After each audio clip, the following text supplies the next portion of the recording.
Hello friends, welcome to Priya Veetu Samayal. இன்னைக்கு நம்ம சேனல்ல லிவிங் ரூமோட க்ளீனிங் அண்ட் ஆர்கனைசேஷன் தான் இந்த வீடியோல பார்க்க போறீங்க. இப்போ வாங்க வீடியோக்குள்ள போலாம்.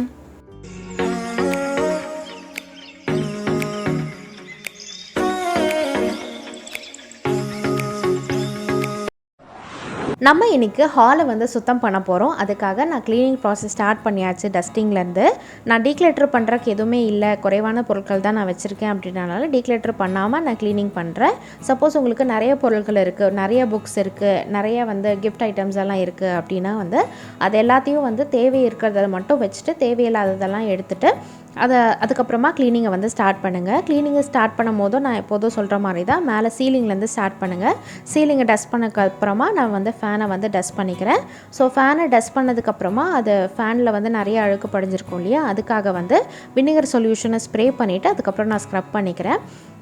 வினிகர் சொல்யூஷன்னா ஒன்றும் இல்லை, ஒரு கப் வினிகர் எடுத்திங்கன்னா அதே ஒரு கப் வந்து தண்ணி எடுத்து ரெண்டத்தையும் வந்து ஸ்ப்ரே பாட்டிலில் மிக்ஸ் பண்ணி வச்சிட்டிங்க அப்படின்னா உங்களுக்கு ஃப்ரிட்ஜுக்கு, அப்புறம் ஃபேனுக்கு, கண்ணாடிக்கு, கதவு ஜன்னலுக்கு இதுக்கெல்லாம் கூட இதே சொல்யூஷன் வந்து யூஸ் பண்ணலாம். அந்த சொல்யூஷனை ஸ்ப்ரே பண்ணி நல்லா ஸ்க்ரப் பண்ணதுக்கப்புறமா ஒரு ஈரம் இல்லாத துணி வச்சு தொடச்சிட்டிங்க அப்படின்னா அவ்வளோதான், ஃபேன் வந்து பளிச்சுன்னு ஆகிடும். அதுக்கடுத்ததாக லைட் ஹோல்டர்ஸ் எல்லாம் இருக்கும்ல, லைட் ஹோல்டர்ஸ் இது எல்லாத்தையும் நம்ம டஸ்ட் பண்ணிக்கலாம். ஏன்னா நிறைய டஸ்ட் வந்து அதில் படிஞ்சிருக்கும். அதனால் லைட் ஹோல்டர்ஸு, டியூப் லைட் கூட நீங்கள் வந்து க்ளீன் பண்ணிக்கும் போது உங்களுக்கு லைட் போடும்போது பிரைட்டாக தெரியும். இல்லை டஸ்ட் இருந்ததுன்னா கொஞ்சம் டல்லாகிடும், லைட்டோட பிரைட்னஸ் வந்து கம்மியாக தெரியும். ஸோ அது எல்லாத்தையும் நம்ம டஸ்ட் பண்ணிக்கலாம். இப்போ வந்து ஃபஸ்ட்டு ஸ்டெப் வந்து டஸ்டிங், சீலிங்கோட டஸ்டிங்கும் வாலோட டஸ்டிங்கும் நம்ம முடிச்சிருக்கோம். அதுக்கடுத்ததாக ஃபேனை வந்து க்ளீன் பண்ணியாச்சு. அதுக்கடுத்ததாக லைட் ஹோல்டர்ஸு, லைட்டெல்லாம் க்ளீன் பண்ணியாச்சு. அதுக்கடுத்து பார்த்திங்கன்னா நம்ம செவுத்தில் வந்து ஏதாவது டெக்கர் பர்பஸ்க்காக ஃபோட்டோ ஃப்ரேம்ஸ் மாட்டி வச்சுருப்போம், இல்லை ஆர்கனைசர்ஸ் ஏதாவது மாட்டி வச்சுருப்போம் இல்லையா, அது எல்லாத்தையும் வாலில் இருக்கிற எல்லாத்தையுமே நம்ம வந்து டஸ்ட் பண்ணிக்கலாம். ஸோ டஸ்ட் பண்ணும் போது முன்னாடி பின்னாடி ரெண்டுத்தையும் வந்து டஸ்ட் பண்ணிவிடுங்க. ஏன்னா வந்து நிறைய டஸ்ட் வந்து இருக்கும். So wall clock, photo frames, decor items இந்த மாதிரி வந்து செவுத்தில் ஏதாவது இருந்தது அப்படின்னா அது எல்லாத்தையும் நம்ம வந்து டஸ்ட் பண்ணிக்கலாம். அதுக்கு அடுத்ததாக பார்த்திங்கன்னா கதவு ஜன்னல், இதை வந்து டஸ்ட் பண்ணிக்கலாம். ஜன்னலில் வந்து மெஷ் போட்டிருந்திங்கன்னா அதை ரிமூவ் பண்ணிவிட்டு, கொசுவலை அடிச்சிருந்திங்கன்னா அதை எடுத்துகிட்டு அதை வாஷ் பண்ணிவிடுங்க. அதுக்கு அடுத்ததாக வந்து நம்ம டஸ்ட் பண்ண ஆரம்பிக்கலாம். ஸோ டஸ்ட் அடித்ததுக்கப்புறம் தான் நீங்கள் வினிகர் சொல்யூஷனை ஸ்ப்ரே பண்ணி வைப் பண்ணணும். அதுக்கு முன்னாடியே வைப் பண்ணிங்கன்னா அந்த டஸ்ட்டு அங்கேயே தான் இருக்கும். கொஞ்ச நாள் கழித்து பார்த்திங்கன்னா டஸ்ட்டு வந்து போகாமல் அது மாதிரி கரையாக வந்து படிஞ்சிரும் அதில். அதனால் ஃபஸ்ட்டு வந்து டஸ்ட் அடிச்சுட்டு அதுக்கடுத்ததாக வினிகர் சொல்யூஷனை ஸ்ப்ரே பண்ணிவிட்டு நீங்கள் தொடச்சிடலாம். ஸ்விட்ச் போர்டுக்கும் அதே தான், வினிகர் சொல்யூஷனை ஸ்ப்ரே பண்ணிவிட்டு தொடச்சிட்றேன். அப்படி இல்லாட்டினா நெயில் பாலிஷ் ரிமூவர் உங்ககிட்ட இருந்தது அப்படின்னா அதை கூட நீங்கள் வந்து ஸ்ப்ரே பண்ணிவிட்டு ஒரு துணியில் வந்து எடுத்துகிட்டு அதுக்கடுத்ததாக ஸ்விட்ச் போர்டை வந்து க்ளீன் பண்ணிக்கலாம். அப்போவும் வந்து ஸ்விட்ச் போர்டும் க்ளீன் ஆகிடும்.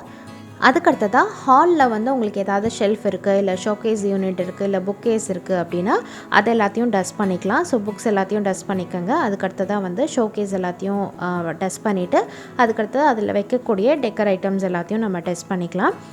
ஸோ கிஃப்ட் வந்திருக்கோம் இல்லையா, அந்த ஐட்டம்ஸ் எல்லாத்தையும் நம்ம டஸ்ட் பண்ணிக்கலாம். ஸோ டஸ்ட் பண்ணும்போது ஆர்டிஃபிஷியல் பிளான்ட் ஏதாவது வச்சுருந்தீங்க அப்படின்னா அதையும் வந்து டஸ்ட் பண்ணிக்கலாம். ஆர்டிஃபிஷியல் பிளான்ட், கேண்டில் ஹோல்டர்ஸ், இல்லை வந்து குட்டி குட்டி பொம்மைங்கள்லாம் நம்ம வச்சுருப்போம் இல்லையா, அந்த மாதிரி பொருட்கள் எல்லாத்தையுமே நம்ம டஸ்ட் பண்ணிவிட்டு அந்தந்த இடத்துல வந்து நம்ம ஆர்கனைஸ் பண்ணிடலாம். நான் வந்து இந்த சாப்பிங் போர்டில் வந்து ஒரு டெக்கர் ஐட்டம் பண்ணியிருக்கேன். இது வீடியோ வந்து ஏற்கனவே வந்து ஷேர் பண்ணியிருக்கேன். ஸோ இந்த ப்ளூ கலர் இருக்கு இல்லையா, இது வந்து சாப்பிங் போர்டில் பண்ண DIY டெக்கர் ஐட்டம் தான். அது வீடியோ வேணும் அப்படின்னா டிஸ்கிரிப்ஷன் பாக்ஸில் லிங்க் கொடுத்துருக்கேன், மறக்காமல் செக் பண்ணி பாருங்கள், உங்களுக்கு யூஸ்ஃபுல்லாக இருக்கும். அந்த மாதிரி டெக்கர் ஐட்டம்ஸ் எல்லாத்தையும் டஸ்ட் பண்ணிவிட்டு அந்தந்த பிளேஸில் வந்து அதை வந்து ஆர்கனைஸ் பண்ணிடலாம். ஸோ ஆர்கனைஸ் பண்ணுறதுக்கு முன்னாடி அந்த பிளேஸையும் நீங்கள் நல்லா க்ளீன் பண்ணிவிடுங்க. ஷோகேஸாக இருந்தால் ஷோகேஸு, இல்லை ஷெல்ஃப் இருந்தால் ஷெல்ஃப், அதையும் நல்லா க்ளீன் பண்ணிவிட்டு அதுக்கடுத்ததாக வந்து எல்லா டெக்கர் ஐட்டம்ஸும் அது அந்தந்த பிளேஸில் வந்து நம்ம அரேஞ்ச் பண்ணிடலாம். இப்போ நம்மக்கிட்ட இருக்கிற எல்லா டெக்கர் ஐட்டம்ஸும் க்ளீன் பண்ணி அதை ஆர்கனைஸ் பண்ணிவிட்டு அதுக்கடுத்ததான் எலக்ட்ரானிக், டிவி, ஃப்ரிட்ஜு இந்த மாதிரி எலக்ட்ரிக்கல் ஐட்டம்ஸ் எல்லாம் இருக்கும் இல்லையா, அதெல்லாம் லிவிங் ரூமில் உங்களுக்கு என்னெல்லாம் யூஸ் பண்ணுறீங்களோ அது எல்லாத்தையுமே வந்து நம்ம வைப் பண்ணிக்கலாம். அதுக்காக டிவி ஸ்க்ரீனை வைப் பண்ணுறதுக்கு நான் யூஸ் பண்ணுறது பார்த்திங்கன்னா ஐசோப்ரோபைல் ஆல்கஹால்னு சொல்லி ஒரு லிக்விட் வந்து உங்களுக்கு மெடிக்கல் ஷாப்பில் கிடைக்கும். அது ஆல்கஹால் தான், ஐசோப்ரோபைல் ஆல்கஹால் அப்படின்னு கேட்டிங்கனாலே ஒரு சின்ன பாட்டிலில் வந்து கொடுப்பாங்க. ஸோ அதை யூஸ் பண்ணி டிவி ஸ்க்ரீனு, மொபைல் ஸ்க்ரீனு இதெல்லாம் வந்து நீங்கள் வந்து க்ளீன் பண்ணிக்கலாம். ஸோ எலக்ட்ரானிக் பொருள் க்ளீன் பண்ணும்போது நம்ம தண்ணி யூஸ் பண்ணக்கூடாது. அதுக்கு பதிலாக ஐசோப்ரோபைல் ஆல்கஹாலை கொஞ்சமாக அந்த துணியில் வந்து எடுத்துகிட்டு அதுக்கடுத்தது நம்ம க்ளீன் பண்ணிக்கலாம். நல்லாவே க்ளீன் ஆகிடும். ஸோ ஸ்க்ரீனுக்கெல்லாம் நீங்கள் க்ளீன் பண்ணுறதா இருந்தால் அந்த லிக்விடை வந்து யூஸ் பண்ணலாம். அதுக்கடுத்து தான் நான் இந்த டேபிள் ஃபர்னிச்சர் இதுக்கெல்லாம் க்ளீன் பண்ணுறது வந்து வினிகர் சொல்யூஷன் தான் நான் வச்சு க்ளீன் பண்ணுறேன். ஸோ இந்த டேபிளும் வந்து நிறைய டஸ்ட் இருந்தது, நல்லா வந்து க்ளீன் ஆகிடுச்சு வினிகர் சொல்யூஷன் போட்டு க்ளீன் பண்ணனால. அதுக்கடுத்து தான் சோஃபா வந்து க்ளீன் பண்ணிக்கலாம். சோஃபா, டைனிங் டேபிள், இந்த மாதிரி ஃபர்னிச்சர்ஸ் எல்லாம் இருக்கும் இல்லையா, என்னென்ன ஃபர்னிச்சர்ஸ் எல்லாம் நீங்கள் வந்து லிவிங் ரூமில் வச்சுருக்கீங்களோ அது எல்லாத்தையும், இந்த ஃபர்னிச்சர்ஸ் எல்லாத்தையும், இது சைட் டேபிள், அதுக்கடுத்தது கம்ப்யூட்டர் டேபிள் ஏதாவது வச்சுருந்தீங்கன்னா அது, அந்த மாதிரி வந்து ஸ்டடி டேபிளில் வச்சுருந்திங்கன்னா அது, ஸோ அது எல்லாத்தையுமே நம்ம க்ளீன் பண்ணிக்கலாம். ஸோ க்ளீன் பண்ணும்போது கார்னர்ஸ் எல்லாம் க்ளீன் பண்ணோம், இல்லை கொஞ்சம் இடம் கம்மியாக இருக்கிற இடத்துல க்ளீன் பண்ணோன்னா நீங்கள் டூத் ப்ரஷ் வச்சு க்ளீன் பண்ணிங்கனாலே நல்லா வந்து க்ளீன் ஆகிடும். அதுக்கடுத்ததாக பார்த்திங்கன்னா நான் வந்து இந்த சோஃபாவுக்கு பாலித்தீன் கவர் வந்து இருக்குது, வாங்கினதுலேருந்து பிரிக்கலை, அதனால் அப்படியே இருக்குது. சப்போஸ் நீங்கள் கிளாத்தாக இருந்தது, சப்போஸ் பிரிச்சுட்டு இந்த கிளாத்தாக இருக்கும் இல்லையா, அந்த இடத்துல நீங்கள் க்ளீன் பண்ணணும் அப்படின்னா உங்களுக்கு கார்பெட் க்ளீனிங் ப்ரஷ் இருக்கும், அதை வச்சு நீங்கள் க்ளீன் பண்ணலாம். அதை வச்சு இந்த சோஃபாவோட கிளாத்து, அதுக்கடுத்ததாக பெட் இருக்கும் இல்லையா, மேட்ரஸ்ஸு, அதோட கிளாத்து, அது எல்லாத்தையும் வந்து க்ளீன் பண்ணிங்கன்னா நல்லா வந்து டஸ்ட்டு வந்து ரிமூவ் ஆகிடும்.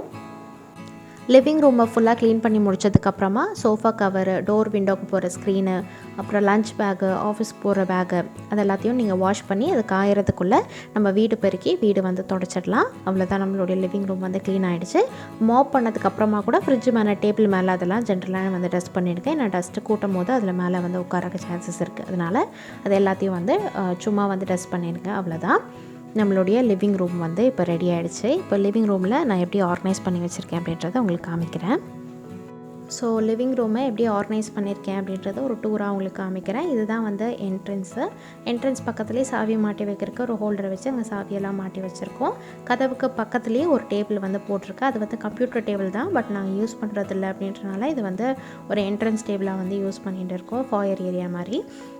இங்கே வந்து ஆர்டிஃபிஷியல் பிளான்ட்டும் 2 கேண்டில் ஹோல்டர்ஸும் வச்சுருக்கேன், அதுவும் DIY தான்.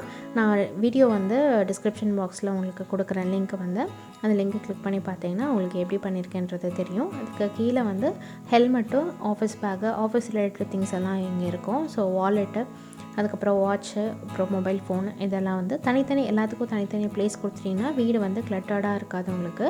ஸோ அந்தந்த ப்ளேஸில் அந்தந்த பொருளை வச்சுட்டிங்கனாலே உங்களுக்கு வீடு வந்து நீட்டாக இருக்கும் எப்போதுமே. அதுக்கடுத்ததாக அதுக்கு பக்கத்தில் பார்த்திங்கன்னா ஒரு 3 சீட்டர் வந்து சோஃபா போட்டிருக்கோம். அதுக்கு மேலே வந்து ஒரு விண்டோ இருக்குது. ஸோ விண்டோக்கான கர்டன்ஸும் அதுக்கு மேலே வந்து ஒரு ஃபோட்டோ ஃப்ரேமும் வந்து வச்சுருக்கோம். ஸோ இதுதான் இந்த சைடு, அந்த விண்டோவுக்கு கீழே வந்து 3 சீட்டர் சோஃபாவுக்கு அப்படியே ஆப்போசிட்டில் பார்த்திங்கன்னா 2 சீட்டர் வந்து சோஃபா போட்டிருக்கோம். அங்கேயும் வந்து ஒரு விண்டோ இருக்குது. அதுக்கு பக்கத்தில் வந்து வாஷ்ரூம் இருக்குது, பட் அந்த வாஷ்ரூமை யூஸ் பண்ணுறதில்ல. இப்போதைக்கு வாஷிங் மிஷின் ரிப்பேர் ஆகிடுச்சு, அந்த தண்ணி சொட்டாக வெளியே வருது, அதனால் வந்து அங்கே வச்சு யூஸ் பண்ணிகிட்ருக்கேன். அதுக்கடுத்ததாக 3 சீட்டர் சோஃபா போட்டிருக்கோம் இல்லையா, அதுக்கு அப்படியே ஆப்போசிட்டில் பார்த்திங்கன்னா டிவி இருக்கும். டிவியில் வந்து அந்த காஃபி டேபிள் மேலேயே வந்து வச்சுருக்கோம், நாங்கள் இன்னும் ஹேங் பண்ணல. ஸோ இங்கேயே வச்சு தான் யூஸ் பண்ணிகிட்ருக்கோம். அதுக்கு கீழே பார்த்திங்கன்னா ரிமோட் வைக்கிறதுக்கு ஒரு ஆர்கனைசரும், ஹிட் இருக்கு இல்லையா, அது வந்து வைக்கிறதுக்காக இந்த 2 இருக்கிற மாதிரி ஆர்கனைசர் வாங்கி அங்கே வந்து ப்ளேஸ் பண்ணியிருக்கோம். ஸோ எல்லாத்துக்குமே, எல்லா பொருட்களுக்குமே, சின்ன சின்ன பொருட்கள் கூட இந்த மாதிரி வந்து ஒவ்வொரு இடம் வந்து அலோகேட் பண்ணிட்டீங்க அப்படின்னா வீடு வந்து எப்போதும் கசகசன்னு ஆகாது, நீட்டாகவே இருக்கும். ஸோ இதுதான் வந்து லிவிங் ரூம், அதாவது சோஃபா, அதுக்கப்புறம் டிவி யூனிட் இருக்குது, அப்புறம் அந்த டேபிள் இருக்குது, அவ்வளோதான். இதுக்கு அடுத்தது பார்த்திங்கன்னா இந்த சைடு பார்த்திங்கன்னா, அதாவது சோஃபாக்கு பக்கத்தில் பார்த்திங்கன்னா 2 சீட்டர் டைனிங் டேபிள் போட்டிருக்கோம். இது வந்து ஃபோல்டபிள் டேபிள் தான், ஏற்கனவே நான் ஹோம் டூர் போடும்போதே வந்து உங்களுக்கு காமிச்சிருப்பேன். இப்போ இதில் வந்து இந்த பேஸ்கெட்டில் வந்து ஃப்ரூட்ஸு, ஸ்நாக்ஸு, அதுக்கப்புறமா வாட்டர் பாட்டில் வந்து வச்சுருப்போம், அவ்வளோதான். மற்ற கசகசன்னு எந்த பொருளும் வைக்க வேண்டாம்னு சொல்லிவிட்டு இது வந்து இப்படியே யூஸ் பண்ணிகிட்ருக்கேன். இந்த 2 சீட்டர் டைனிங் டேபிளுக்கு பக்கத்தில் பார்த்திங்கன்னா வந்து ஃப்ரிட்ஜ் வந்து ப்ளேஸ் பண்ணியிருக்கேன். ஸோ ஃப்ரிட்ஜுக்கு கிச்சனுக்குள்ளே வைக்கிறதுக்கு இடம் கிடையாது, ஸோ ஃப்ரிட்ஜ் வந்து அங்கே வந்து வச்சுருக்கேன். ஸோ ஃப்ரிட்ஜுக்கு மேலே பார்த்திங்கன்னா ஒரு பேஸ்கெட்டில் வந்து நமக்கு க்ராசரி ஐட்டம்ஸ் எல்லாம் கொஞ்சம் இருக்கும் இல்லையா, அது எல்லாத்தையும் இதில் வந்து ஸ்டோர் பண்ணி வைப்பேன்.